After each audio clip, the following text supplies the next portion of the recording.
début de février, donc on a parlé qu'au fond, l'être humain est fondamentalement un être relationnel. Fondamentalement, on est dans une relation, on grandit dans des relations, et ce qui nous rend heureux, c'est des relations. Ce qui nous blesse le plus, ce sont des relations. Donc, ça vaut la peine de demander comment Dieu veut mettre sa lumière dans chacune de nos relations. Alors, on avait regardé le premier dimanche de février comment on est d'abord appelé à laisser Dieu revisiter notre être de fils et de filles, filles bien-aimées du Père, fils bien-aimés du Père, toutes nos blessures, même par rapport à nos paternités humaines, maternité humaine, et réapprendre à se laisser aimer par Dieu. Ensuite, on a parlé, c'est le Père Brice, il a parlé de réapprendre à être frères et sœurs, apprendre à non pas être concurrents l'un de l'autre, mais apprendre à être solidaires. Dieu donne des éléments à chacun, mais on est tous enfants d'un même Père. Je suis lié au sort de l'autre. Je lui donne la joie, j'aurai de la joie. Je lui donne la peine, j'aurai de la peine. L'autre relation fondamentale qu'on est appelé à vivre, que vous êtes tous appelés à vivre d'une certaine manière au moins, c'est être appelé à être époux, épouse. Donc, encore une fois, à entrer dans une alliance d'amour, une alliance aimante, fidèle, unique.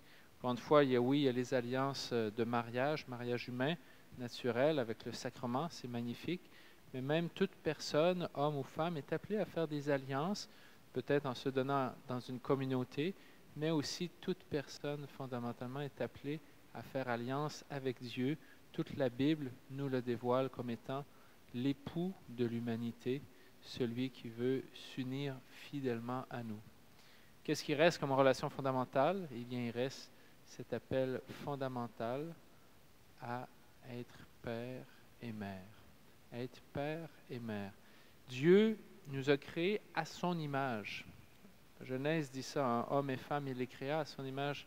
Nous avons été créés. Et nous avons été créés pour être co-créateurs avec Dieu.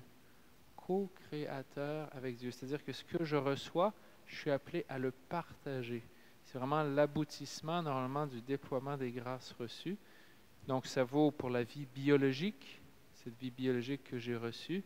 Je suis appelé peut-être à la transmettre, si je suis en couple et marié. Et aussi, toute personne est appelée à partager quelque chose de sa vie, même la donner et porter du fruit. Là aussi, Jésus a remis sur un autre niveau pour dire « Tous, vous êtes appelés à être féconds ».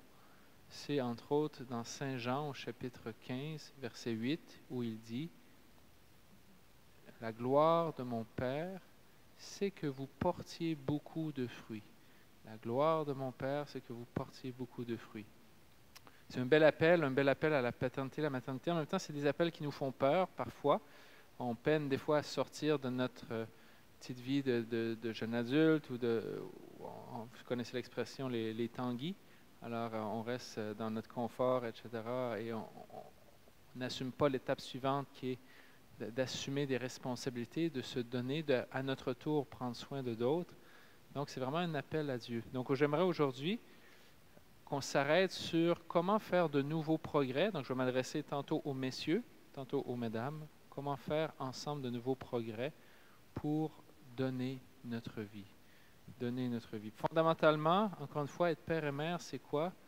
C'est ce que j'ai reçu, en redonner un peu aux autres. Donc, les blessures, elles sont de toutes sortes. Des fois, là, je commence avec les messieurs. Les blessures, parfois, c'est des blessures d'absence. J'ai pu avoir un père absent, donc je peux avoir l'attitude moi-même de fuir un peu. Je ne sais pas trop c'est quoi être père. Je peux être présent, mais de façon inadéquate, ou bien tout le temps connecté, mais non pas sur les gens et sur Dieu, mais tout le temps connecté avec mes appareils. Finalement, tous les moments de qualité sont comme cassés. Ça peut être d'autres blessures, ça peut être, je suis présent, mais je bouillonne tout le temps de colère ou je ne sais pas quoi, je suis fatigué ou j'ai peut-être moi-même des blessures du passé. Donc, comment faire pour dépasser tout ça? Et messieurs et mesdames aussi, demandons à Dieu de nous guérir notre société, parce qu'on oublie, des fois on banalise que, entre autres, les actes délicats, il y a toutes sortes de circonstances des fois qui atténuent, mais reste que les actes délicats d'interruption de grossesse et des fois c'est le mec qui, le premier, dit « moi, je n'assume pas ça », eh bien, c'est des grandes blessures à votre appel à partager la vie, même lorsque, oups, c'est pas prévu, ça dérange, et c'est des blessures.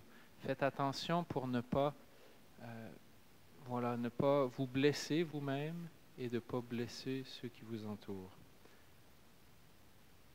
Pour réfléchir à la paternité, Paul nous dit, Dieu, Dieu le Père, est la source de toute paternité au ciel et sur la terre. Et Dieu veut justement, à travers Jésus, restaurer notre image de la paternité. Jésus, la deuxième phrase, Jésus nous dit « Qui me voit, voit le Père ». Une chose très intéressante, Jésus n'a pas eu d'enfant biologiquement. Et pourtant, il nous dit qu'il est une figure de paternité. « Qui me voit, voit le Père ». Donc, messieurs, pour rétablir notre regard juste sur comment être père, je nous invite à regarder Jésus. Je vous propose 4 petits points. Donc, comment faire pour donner la vie à la manière d'un père? Premièrement, qu'est-ce que Jésus fait? Qu'est-ce que le Fils fait? Il se fait présent. Oui, l'Ancien Testament croyait en Dieu, un Dieu unique, etc., mais en la personne de Jésus, qu'est-ce qui se passe? Le Verbe se fait chair. Il vient habiter parmi nous, planter sa tente parmi nous. Donc, une première façon d'être père, c'est tout basique, c'est d'être là. Parce que, comme je disais tantôt, des fois, il y a tellement de choses, tellement d'activités. La vie moderne est pleine d'activités, de travail, de loisirs, de soucis. Et puis, des fois, on oublie. Cet après-midi, j'avais une messe avec les enfants à Saint-Michel. Et je disais, qu'est-ce que vous aimeriez le plus, qu'est-ce que vous aimez le plus faire avec vos parents? Puis la plupart disaient passer du temps. Passer du temps, que ce soit jouer. Un disait les repas, mais quand il disait les repas, il disait jaser avec mes parents. Donc, ce que les enfants attendent de nous, et encore une fois, ça vaut même si on n'a pas d'enfants.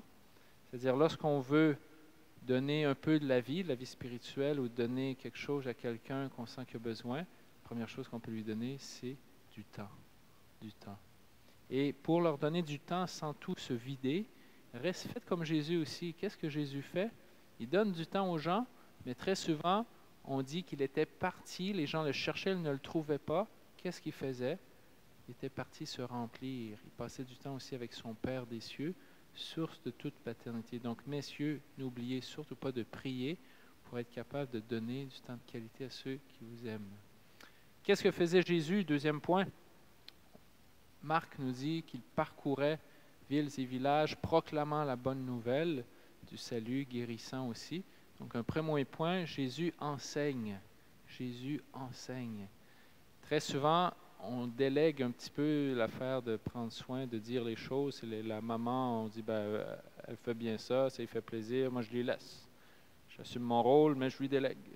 Donc, attention, messieurs, vos enfants ont besoin aussi de votre parole aimante, mais aussi votre parole de vérité. Le psaume 84 dit « Amour et vérité se rencontrent, justice et paix s'embrassent ».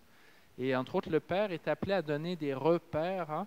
Dans l'Ancien Testament, la lecture qu'on a entendue aujourd'hui, « Soyez saints comme je suis saint ». Puis là, il donne différents points, comment l'être. Entre autres, d'aimer son prochain comme soi-même, de ne pas entretenir de rancune. Il donne toutes sortes de points, de ne pas faire mal à son prochain. J'ai oublié les autres. Voilà, tu n'haïras pas ton frère. Donc, il y a des ne pas. Ça fait partie de la paternité parce qu'il y a des fois des actes que si on laisse nos enfants les faire, ils vont se faire mal. Et vous êtes là pour les aider à ne pas se blesser. Autre chose que Jésus fait, Jésus qui nous dévoile le vrai visage du Père, qu'est-ce qu'il fait? Il guérit et pardonne. Très souvent, dans sa vie publique, Jésus s'est approché du lépreux.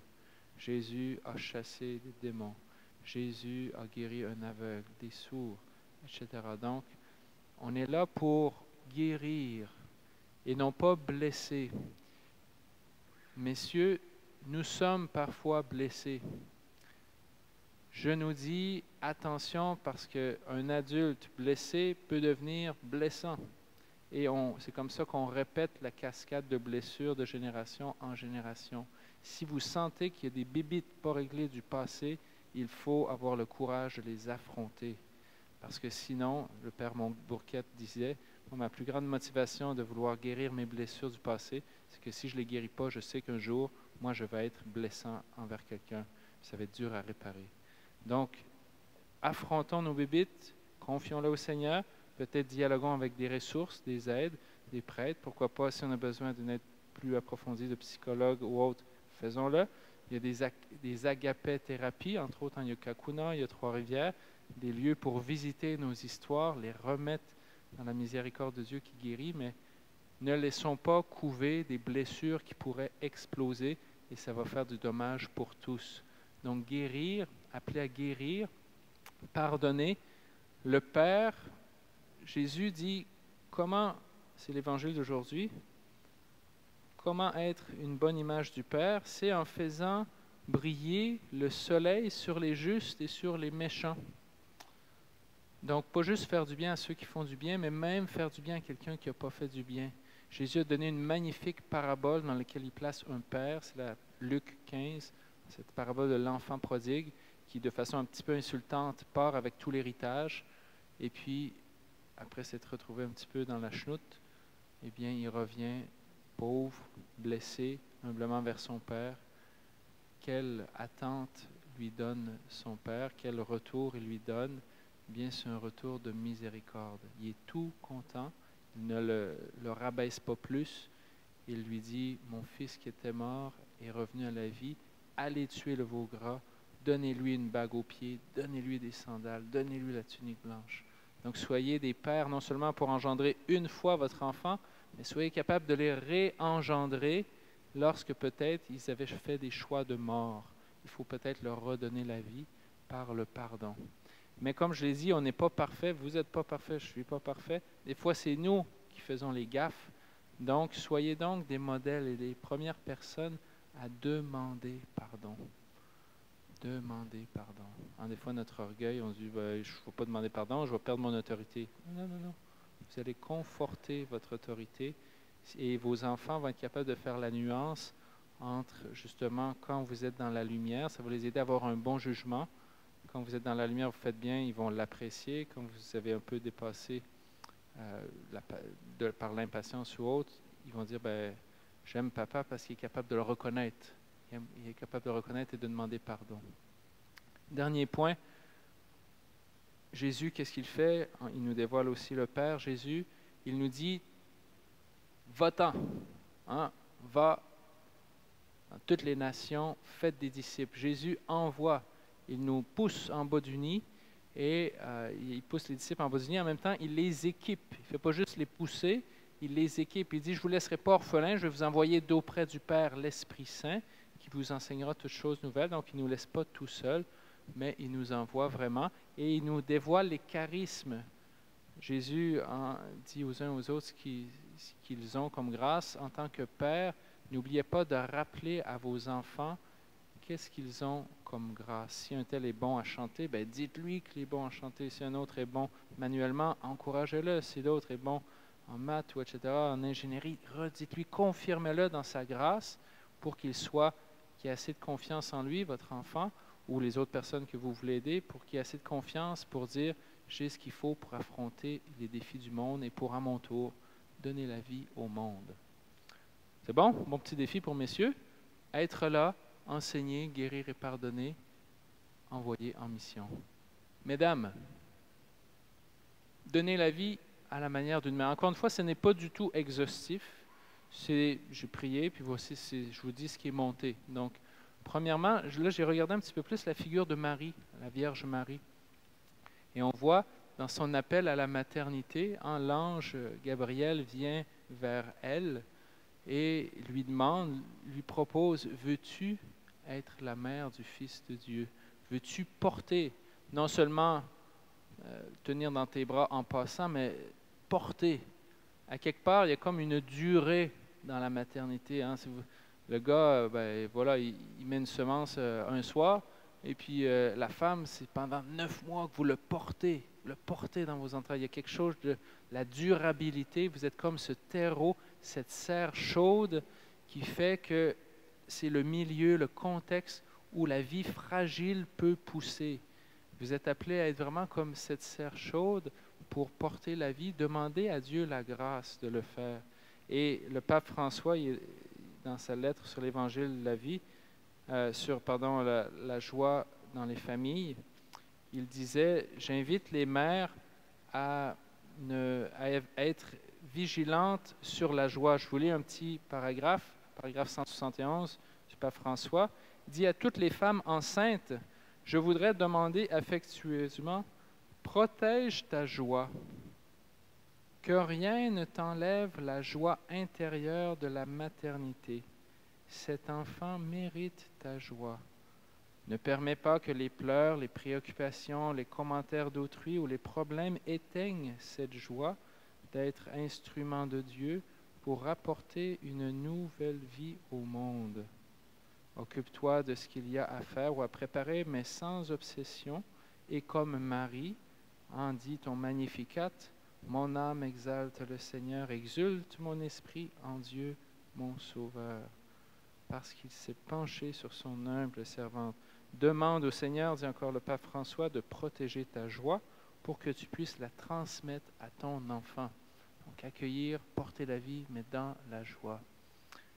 Alors, deuxième point, à un moment donné, il faut que le bébé sorte. Alors, on m'a dit qu'il fallait pousser. Alors, je n'ai pas d'expérience, mais on m'a dit qu'il fallait pousser, mais pas pousser n'importe comment. J'ai des couples, je connais des couples, puis il y en a qui ont dit, le médecin m'a dit pousse, pousse, pousse, puis à un moment donné, ça a tout déchiré. Bon, alors on pousse, mais pas n'importe comment. Alors, quand on sent que c'est le bon moment, là encore, j'ai regardé la Vierge Marie avec Jésus. Qu'est-ce qui s'est passé? À un moment donné, Marie a dit à Jésus, « OK, c'est le temps de commencer ta vie publique. » Vous vous souvenez de la scène? C'est quoi? Les noces de Cana. Les noces de Cana. Qu'est-ce que Jésus avait dit? « Mon heure n'est pas arrivée, là. Qu'est-ce qu'il y a entre toi et moi? Puis c'est pas le temps. » Puis elle avait juste dit, « Il n'y a pas de vin. » Elle disait, « Jésus, il me semble que tu peux faire quelque chose. » Lui, il se disait, « Mais mon heure n'est pas venue. » Et bien Marie, dans son intuition féminine, probablement éclairée par l'Esprit Saint, la Providence l'a voulu. Elle ne se laisse pas impressionner par la réponse de Jésus qui lui dit, « Qu'est-ce qu'il y a entre toi et moi? » Puis elle dit au serviteur, « Tout ce qu'il vous dira, faites-le. » Donc elle a, d'une certaine façon, poussé Jésus à entrer dans sa vie publique. Donc, mesdames, demandez l'intuition à Dieu, écoutez l'Esprit Saint et, encore une fois, ne poussez pas n'importe comment, ça peut déchirer la relation, mais à un moment donné, ça se peut que l'Esprit Saint vous donne vraiment une lumière. Il faut que je l'encourage, le conforte, c'est le temps. Troisième point, pour donner la vie à la manière d'une mère, aimer et consoler. Combien de fois j'ai vu des enfants pleurer, aller voir et crier « Maman, maman, maman ». Donc, on dirait que, d'ailleurs, le mot « la consolation », c'est un mot qui est au féminin, alors c'est pas pour rien.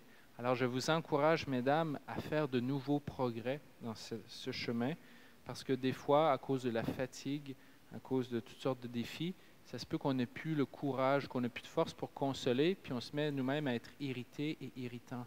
On se met, au lieu de consoler en parole, on se met à blesser en parole. Alors, je vous invite, encore une fois, en priant, en demandant à Dieu la force, demandez à Dieu la force d'aimer, d'avoir toujours un cœur et des paroles, spécialement les paroles, faites attention aux paroles, donnez des paroles valorisantes pour qu'elles ne soient pas blessantes, d'ailleurs même pour le mari, le papa, mais que les paroles soient réconfortantes. Vous savez, Gary Chapman, grand conseiller conjugal, disait, n'oubliez jamais le ratio 3 pour 1, je vous l'ai déjà dit ici, pour une chose que tu aimerais que je change, dis-moi d'abord 3 pour lequel tu m'aimes déjà. N'oubliez pas 3 pour 1, mesdames et messieurs aussi. Enfin, ça se pourrait que votre enfant ne vire pas comme vous voudriez. Ça se pourrait que ça ne se passe pas comme, ou bien qu'il soit malade, ou qu'il fasse des choix vraiment qui vous étonnent, qui vous blessent. Eh bien, pas de panique, priez, acceptez de ne pas tout contrôler et redonnez vos enfants à Dieu. Demandez à Dieu qu'il mette d'autres bonnes personnes sur leur route. Un modèle à ce titre-là, c'est, et entre autres, Sainte Monique. Sainte Monique, qui était la mère d'Augustin. Augustin, il a cherché son chemin. Son papa était païen, sa mère était chrétienne bien fervente. Augustin, lui, a galéré un peu, il a fait ses aventures, il a fait ses petits vols, il a fait sa vie de party, d'étudiant. Et puis, aussi eu ses aventures avec sa concubine. Il a eu un enfant. Et puis, sa mère était bien découragée que tout ça n'allait pas bien. Il était dans des sectes. Mais elle n'a pas arrêté de prier et d'espérer pour lui. Et finalement, son fils, Augustin, eh bien, à un moment donné, il s'est converti. Il a rencontré un homme, Ambroise. La grâce n'est pas juste venue par Monique, mais à un moment donné, la parole d'Ambroise, de Saint Ambroise, l'a touché. Et finalement, il a demandé le baptême. Finalement, à Hippone, il s'est fait ordonner prêtre. Finalement, à Hippone, il s'est fait ordonner évêque. Finalement, à sa mort et à la suite, il a été canonisé, il a été proclamé saint et même docteur de l'Église. Comme quoi, même quand ce n'est pas super bien parti, ne jamais désespérer. Alors, Louis et Zélie Martin, je vous laisse, messieurs, deux modèles. Louis et Zélie Martin, vous savez c'est qui? C'est les parents de la petite Thérèse, l'enfant Jésus, et des autres enfants, donc dans la famille. Donc, une petite photo ici, vous avez sur le côté. Hein. Ils sont canonisés, Louis au milieu, hein, le papa, la maman, et les grandes filles sont là. Imaginez une famille où il y a eu 5 religieuses, c'est quand même une grosse moyenne.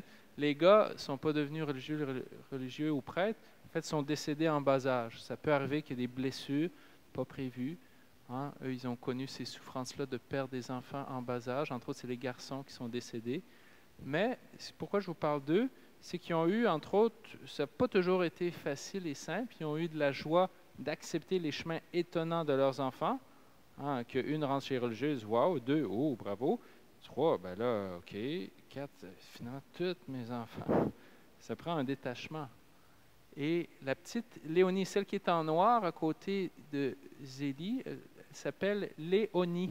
Léonie, c'était la fille, pas comme les autres, qui était un peu plus difficile dans la famille, et sa mère était pas mal découragée. Elle dit à un moment donné dans une de ses lettres, « Plus je la vois difficile, plus je me persuade que le bon Dieu ne permettra pas qu'elle reste ainsi. Je prierai tant qu'il se laissera fléchir. » Elle était entre autres difficile, entre autres, plus tard, sa mère s'est aperçue qu'elle était un petit peu maltraitée par une des servantes, donc elle a compris certaines difficultés de son caractère après, mais aussi elle était unique, elle avait son chemin, elle n'était pas comme les autres, et c'est correct.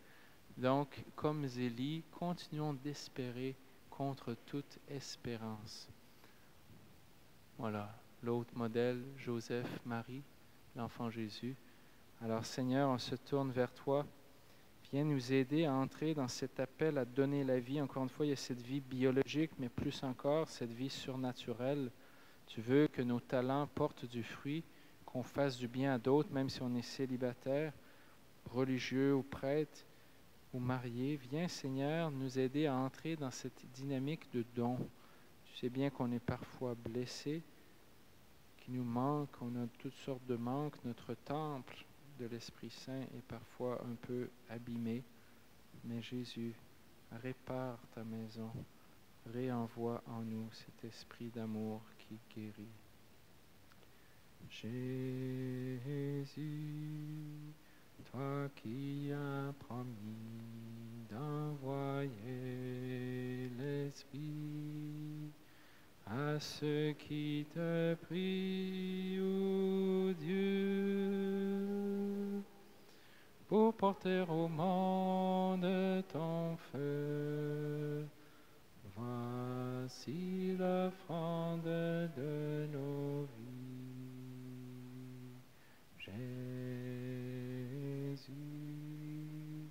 toi qui as promis d'envoyer l'Esprit à ceux qui te prient, ô Dieu, pour porter au monde ton feu.